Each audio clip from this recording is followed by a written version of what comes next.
Hello, ladies and gentlemen. My name is Andrew, and today I'd like to speak with you about the recent tragedy that occurred in Newtown, Connecticut, specifically at the Sandy Hook Elementary School. For those of you who are unaware, which I find difficult to fathom, recently, this past Friday afternoon, a killer stormed this elementary school located in Connecticut, and he took the lives of over 20 individuals, ranging from kindergarten students to fourth grade students, as well as many adults trying to protect these students in the act.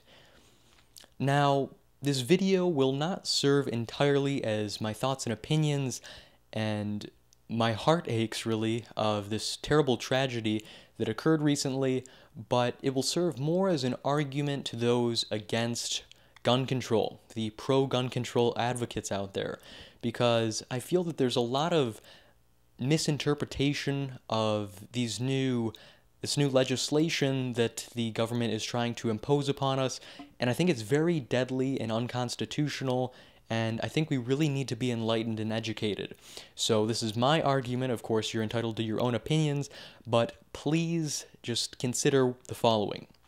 Additionally, before I do start this video in its flesh, I'd like to say that, of course, my condolences with many millions across the nation and globe. My condolences are with all the families and specific individuals affected by this tragedy, and I hope that you can cope with these difficult and dark times and come out a stronger, better person. So my first argument for those pro-gun control advocates out there is that if gun control was made law, only criminals would have access to these weapons. Now, of course, mind you, there is the argument that everyone could do a background check for those attempting to purchase guns, and there would be a waiting list, etc. But I think that still people could bypass the system, and it would be very difficult, or easy rather, to get your hands on a weapon. And like I've said to many people who have argued with me before, if you really have the intent, you're willing to take the risk, you have sufficient funds, and you just have an iron will to carry out such a horrific task like this killer had done, then it's really not difficult. I mean, if you have connections, if you have the money, if you have the intent, you're gonna do it. There's really no arguing with that. And as this killer had done, by the way, I will keep this killer masked rather, because I feel that the mainstream media really glorifies and gives too much credit to these terrible killers, and they don't give enough credit or notice to the heroes in these events, and I find that very disheartening. But that's mainstream media. Of course, that is their occupation. They're just consumed by corruption, and it's a terrible thing, but that's a whole nother rant. So back on track, in specific, in Connecticut, in this county of Connecticut, in Newtown, they actually have very strict gun control laws, actually some of the strictest in the nation, and this kind of is support to my argument in that this assassin, obviously, gun control wasn't very effective in this case because he stormed a school that, mind you, had additional gun control rules in effect. It really didn't stop him, did it? So this is why I think gun control is very ineffective, mind you, unconstitutional.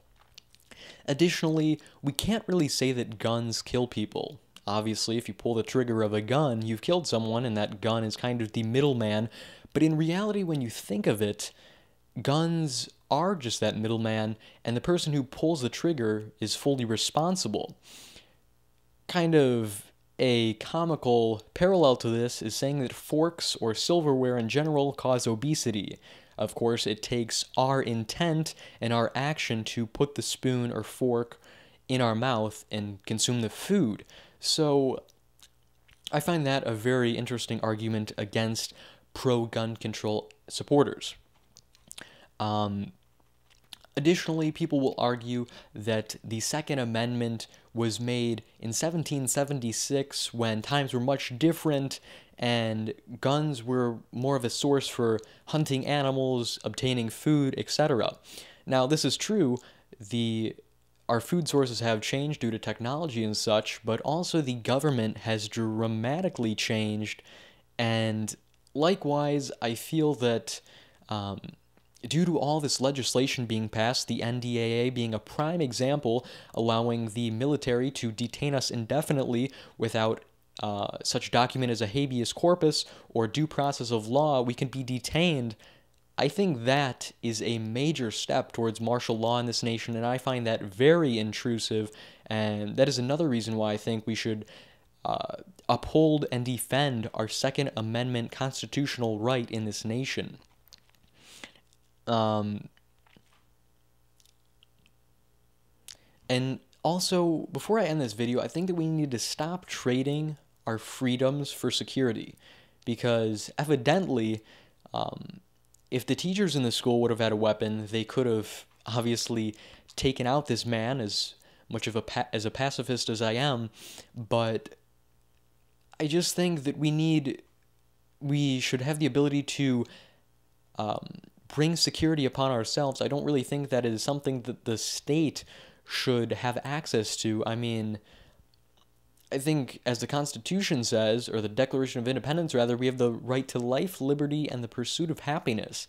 And obviously, in this case, in Connecticut, the freedom of life was taken away.